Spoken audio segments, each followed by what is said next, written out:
रात के आसमान में नजर आने वाले सभी तारों में से बीटलजूस शायद सबसे रहस्यमय तारों में से एक होगा। इसके कई रहस्यों में से एक रहस्य इसकी रोटेशन स्पीड से जुड़ा है, जो एक सुपर जायंट तारे के लिए सरप्राइजिंगली काफी तेज है। अगर इस तारे को हमारे सूर्य से रिप्लेस किया जाए तो इसकी फोटोस्फीयर यानी विजिबल लेयर जुपिटर की ऑर्बिट के चारों ओर तक पहुंच चुकी होती और यह 5 किलोमीटर प्रति सेकंड की गति से घूम रही होती। अब एक नई स्टडी संकेत देती है कि फास्ट रोटेशन की बजाय यह हो सकता है कि इसकी सतह इतनी तेजी से उबल रही हो कि इसे गलती से फास्ट रोटेशन के रूप में पहचान लिया गया था।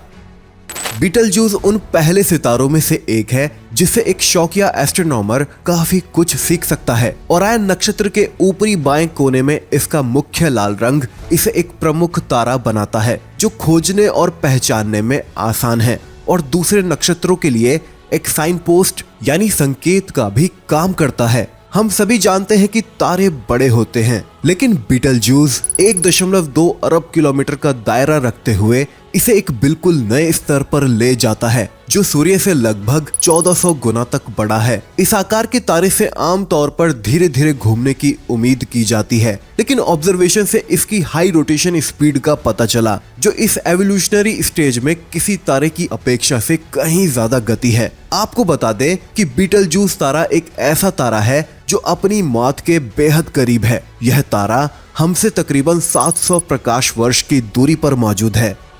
एटाकामा लार्ज मिलीमीटर एरे की ऑब्जर्वेशंस ने बीटलजूस की रोटेशन स्पीड की ओर इशारा किया था। एक ऐसा रेडियो सिस्टम जो 66 एंटेनास से बना है, एक रेडियो इंटरफेरोमीटर जो अपनी सेंसिटिविटी को बढ़ाने के लिए सभी डिशों से सिग्नल्स को जोड़ता है। इस उपकरण का उपयोग करके खगोलविदों ने निष्कर्ष निकाला था कि इस तारे का एक हेमिस्फेयर जहां करीब आ रहा था जबकि दूसरा पीछे हटता हुआ दिखाई पड़ रहा था, और तब इस दर से तारे की रोटेशन स्पीड का निष्कर्ष 5 किलोमीटर प्रति सेकंड से निकाला गया। अगर बीटलजूस हमारे सूर्य जैसे एक क्लोज टू परफेक्ट स्फीयर होता तो यह एक ठीक निष्कर्ष माना जा सकता था, लेकिन ऑब्जर्वेशन से पता चलता है कि बीटलजूस की सतह बिल्कुल भी एक परफेक्ट स्फीयर जैसी नहीं है।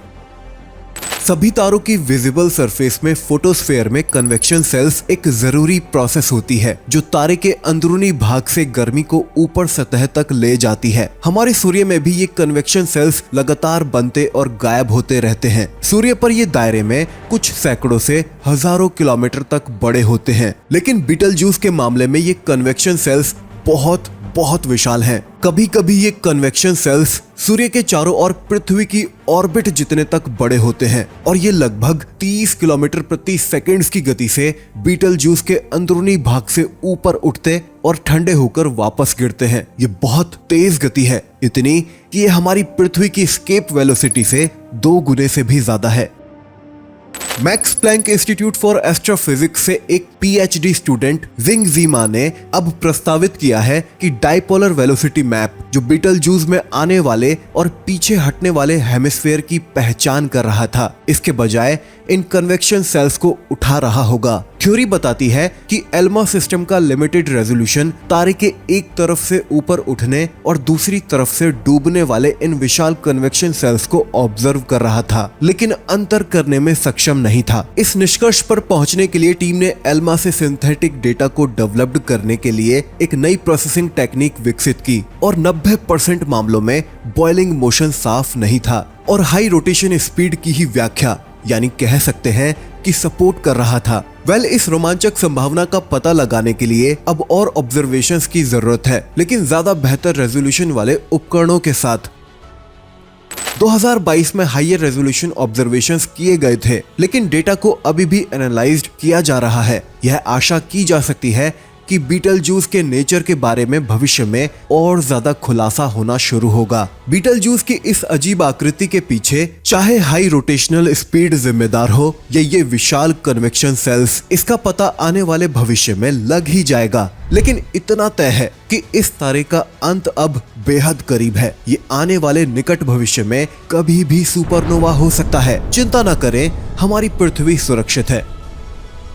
वीडियो से आपको कुछ नया जानने या सीखने मिला हो तो वीडियो को लाइक और शेयर जरूर कीजिएगा अपने दोस्तों और फैमिली मेंबर्स के साथ। चैनल पर नए हैं तो चैनल को सब्सक्राइब करना मत भूलना, इस नोटिफिकेशन बेल को ऑल पर करते हुए। मिलते हैं अगले वीडियो में, तब तक के लिए जय हिंद।